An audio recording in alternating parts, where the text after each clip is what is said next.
Can anybody hear? Hi everyone, it's me Atom again. 아이나 비디오 샘도이제 얌나 마차오이나 샘게 비디오세고 거기 아기 childhood ki friend 아기 like 아이나 피간다 디나라고 이마나비나가 항게버고 런던세 얌나 expensive 오이브라 오이더브라 하르고 아이 하직다 actually 톰 레이겐나 쩔루버네버 솔 레이겐 쩔루버네버고 but 아다기 토분엔 토어디 좀 아기 장마다 포차이 마사마수 레이드나 vegetable 그게 아무것도 레이네도 쇼프디 하르가 vegetable 우버 카라 레이드 라에버고 비디오세 ям 상할로이게 but 좀 cost 하이디 시기 시 땅으로 땅더버 하이버도 compare tꯧ지보고 인디아가 아다기 시기드나 vegetable 꺄ꯝ 땅에 하이버도 컴라 시제 normally 이점점 베이징에디 कोई मानो हिंगोंदा का था ऐसे बंग आता ने बा आई नियम दक लेदी फ्री द साबा या ऐसे बंग आता ने बा सीधा ले बनी ना सीधा लंदन ले बनी ना क्या ना तांग दे है तो यिंग से बको अभी अबका yeah I think I'm talking a lot अदुम हाउर आगे so सीधा spinach ने बको पालंग सादो अदु ने बको मागी प्राइस से चामगा लुपा कुंट्रा 130 रुपीस इसे वाश तौदबीदा योले वाश तौबजु योले वाश तौदबीदासु अइना अनवाश उना लौरपने हाइदि खरा कुइना थंबा यानाङाय हाइगको अदुगा सिगी रेड ग्रेप से सिजना चामगा हुंद्रा पिए सिजे केजी कयानो हाइबदि आइसु खंगदे कया केजी नो नंबो आइसु खंगदे but सिदको चामगा हुंद्रा पिए अदुगा सिगी let's say green let's say सिंजु साबा याम चागले सिंजु याम पाम्बा मिनिना इदि अदु सिजिनाने खमब्रा लुपा मारफू पिए मारफू 80 रुपीस सिगा सिदि खमवाना खोगी गेना कादा फ्री द पाम्बा वेजिटेबल गातने पैसा पिरे लेरिसेको सी coriander I don't know how much this one cost okay coriander je ko aina lerak pa je large pack coriander chamaga lupa kun 120 rupees phamana samaya mijangi aduga sigi broccoli sina how much this one cost broccoli sina lupa chama pi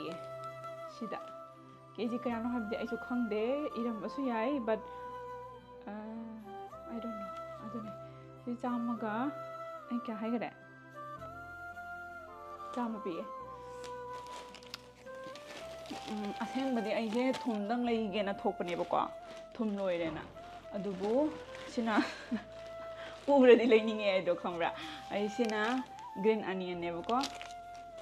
green onion haina adu moi cherang do law ga hapa yai aduna green onion se pakaya no nango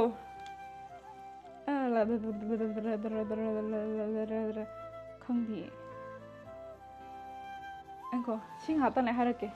ai je ko okay spring onion sina 40 rupees ai je ko ai mang da pot leina ura su ko ai di mi tang ba chapmana bani ba spec upi se si ka hani tang bo chapmana yam ugande ba po se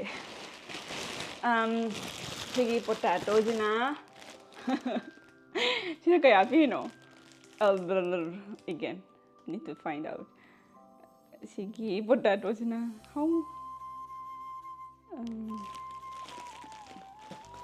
I don't okay yellow potato sina ko lupa chani ga kun wase lai masa mayam de ai si sina ko sei hot dog kai manung de gerum kai fry tawraga veggies ka hapaga mayonnaise kai hapo khamra roll gi ta sabado adu chanangai gine leirakpane buko asijina chamaga ni phupi 140 rupees icham sigi cauliflower se aina yumda free da phangba yaba vegetable sina cauliflower sina aina kaya da leire haibada sorry I need to go through cauliflower kina 96 nate samtara si cauliflower jina samtara nate ka haide garlic se garlic mari dang leire anyway cha san yam thonga cha di ai kaso aduna garlic mari dang leire garlic mari sida lupa chamaga nifu ꯑꯆꯥꯝꯃꯒ ꯅꯤꯐꯨ ꯑꯃꯗꯀꯣ ꯍꯥꯏꯗꯤ 35 ꯔꯨꯄꯤꯁꯀꯤ ꯇꯥꯏꯞꯇ ꯆꯦꯟ 35 rupees ꯑꯣꯏꯅ charge ꯇꯧꯋꯦ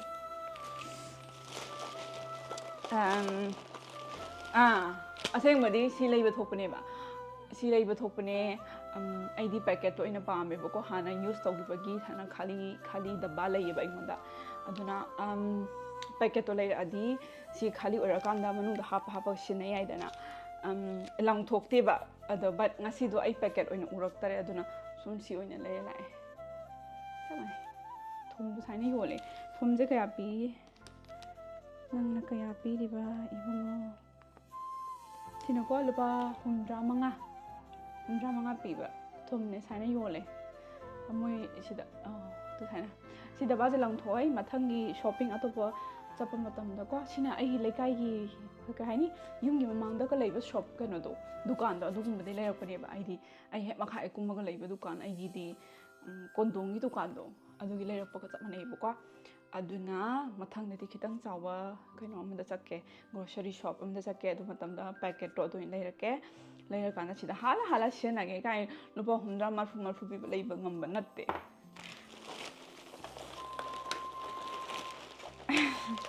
ꯑꯗꯨꯒ ꯌꯦꯔꯨꯝ ꯁꯤ ꯌꯦꯔꯨꯝ 15ꯗꯀꯣ ꯌꯦꯔꯨꯝ 15ꯗ ꯂꯨꯄꯥ ꯌꯦꯔꯨꯝꯗꯤ ꯍꯣꯡꯕ ꯃꯥꯜꯂꯦꯀꯣ ꯀꯝꯄꯦꯌꯔ ꯇꯧꯔꯗꯤ ꯈꯪꯗꯦꯀꯣ ꯌꯦꯔꯨꯝ 15ꯁꯦ ꯑꯩꯅ ꯆꯥꯝꯃꯒ 1.99 ꯑꯣꯏꯔꯒꯗꯤ ꯑꯩꯅ 200 ꯔꯨꯄꯤꯁꯇ ꯂꯩꯔꯛꯄ ꯁꯤꯁꯦ ꯍꯥꯏꯅ ꯄꯦꯀꯦꯠ ꯇꯧꯔ ꯌꯣꯜꯂꯦ ꯑꯗꯣ ꯃꯣꯏ ꯌꯦꯔꯨꯝꯁꯦ ꯃꯤꯛꯁꯅꯦ ꯁꯥꯏꯖ ꯑꯆꯧꯕꯁꯨ ꯌꯥꯎꯋꯤ ꯁꯥꯏꯖ ꯈꯤꯇꯪ ꯄꯤꯛꯄꯁꯨ ꯌꯥꯎꯋꯤ ꯑꯩꯅꯀꯣ ꯃꯤꯛꯁ ꯁꯥꯏꯖ ꯑꯣꯏꯅ ꯂꯧꯔꯛꯄꯅꯦꯕꯀꯣ ꯑꯗꯨꯒ ꯌꯦꯔꯨꯝ ꯌꯥꯝ ꯆꯥꯎꯔꯁꯨ ꯑꯩ ꯆꯥꯕ ꯉꯝꯗꯦ ꯃꯅꯝ ꯌꯥꯝ ꯀꯜꯂꯦ ꯑꯩ ꯍꯩꯅꯗꯦ ꯊꯕꯤꯅꯦ ꯊꯕꯤꯁꯦ ꯑꯃꯁꯦ ꯁꯨꯃꯥꯏꯅ ꯌꯣꯜꯂꯦꯕꯀꯣ ꯄꯦꯀꯦꯠꯀ ꯇꯧꯋꯦ ꯊꯕꯤꯁꯦꯀꯣ ꯊꯕꯤ ꯑꯃꯈꯛꯇꯪꯁꯦ ꯊꯕꯤ ꯑꯃꯇꯪꯁꯤꯗ ꯑꯩꯅ cucumber where are you organic cucumber is 110 ꯁꯤꯗ ꯆꯔꯥꯒ ꯍꯦꯜꯂꯁꯤꯔ ꯈꯪꯗꯦ ꯑꯗꯨꯒ ꯐꯥꯏꯅꯦꯜ ꯑꯩ ꯂꯦꯃꯟ ꯑꯩꯅ ꯆꯥ ꯌꯥꯝ ꯊꯛꯏꯀꯣ ꯍꯥꯏꯗꯤ green tea lemon green tea ꯍꯅꯤ ꯌꯥꯝ ꯊꯛꯑꯦ ꯑꯗꯨꯅ ꯁꯤ ꯂꯩꯔꯛꯑꯦ ꯁꯤꯗ ꯀꯌా ꯄꯤꯒꯦ ꯍꯥꯏꯕꯗ ꯂꯦꯃꯟ ꯅꯪ ꯂꯥꯏꯝꯗꯀꯣ ꯂꯨꯄꯥ 96 ꯔꯨꯄꯤꯁ ꯁꯤ ꯈꯛꯇꯅꯦ ꯑꯩꯅ ꯂꯩꯔꯛꯏꯁꯦ ꯂꯣꯏ ꯆꯈꯥꯏꯔꯦ ꯑꯩꯅ ꯐ꯭ꯔꯤꯖꯇ ꯊꯝꯗ꯭ꯔꯤꯀꯥꯟꯗ ꯅꯝꯒꯦꯅ ꯚꯤꯗꯤꯑꯣ ꯃꯆꯥ ꯁꯥꯏꯅ ꯅꯝꯕꯅꯦ ꯑꯇꯣꯞꯄ ꯚꯤꯗꯤꯑꯣꯁ ꯄꯥꯝꯃꯒ ꯌꯦꯡꯅꯤꯡꯕ ꯇꯥꯔꯒꯗꯤ like how I live here in London suggest ꯇꯧꯔꯛꯑꯣ maybe I will try to make video and ꯑꯩꯒꯤ ꯐ꯭ꯔꯦꯟꯅ ꯍꯪꯕꯗꯣ how costly it is and see the price of it you compare how much it is here in London and how much it is there in India compare price ꯇꯧꯔꯒ ꯀꯌꯥꯝ ꯇꯥꯡꯉꯦ ꯍꯥꯏꯕꯗꯣ ꯈꯜꯂꯣ ꯑꯗꯒꯤ ꯑꯩ ꯋꯥ ꯉꯥꯡ ꯂꯣꯏꯔꯒ ꯍꯥꯏꯐꯝ ꯈꯪꯗꯕ ꯍꯦꯛꯇ ꯇꯧꯋꯦ ꯕꯠ ꯌꯥ ꯁꯤꯒꯤ ꯚꯦꯖꯤꯇꯦꯕꯜꯁꯦ ꯃꯅꯤꯄꯨꯔꯗ ꯑꯣꯏꯔꯗꯤꯀꯣ ꯑꯩꯈꯣꯏꯒꯤ ꯑꯦꯅꯤ ꯀꯩ ꯍꯥꯏꯒꯦꯔꯥ ꯌꯨꯝꯂꯣꯟꯅꯕꯅ ꯊꯥꯔꯁꯨ ꯐ꯭ꯔꯤꯗ ꯐꯪꯕ ꯚꯦꯖꯤꯁ ꯉꯥꯛꯇꯅꯦꯕꯀꯣ not everything but like vegetable ꯈꯔꯗꯤ ꯑꯗꯨꯅꯤ ꯁꯤꯗ ꯚꯤꯗꯤꯑꯣꯁꯤꯗ ꯂꯣꯏꯁꯤꯟꯖꯔꯒꯦ ꯌꯥꯝꯅ ꯁꯥꯡꯅ ꯅꯝꯃꯁꯨ ꯃꯤꯅ ꯌꯦꯡꯅꯤꯡꯗꯦ ꯑꯗꯨꯅ that's it yeah before going if you like my video please do like and subscribe ꯋꯥ ꯉꯥꯡꯕꯩ ꯑꯩ ꯋꯥꯔꯦ bye bye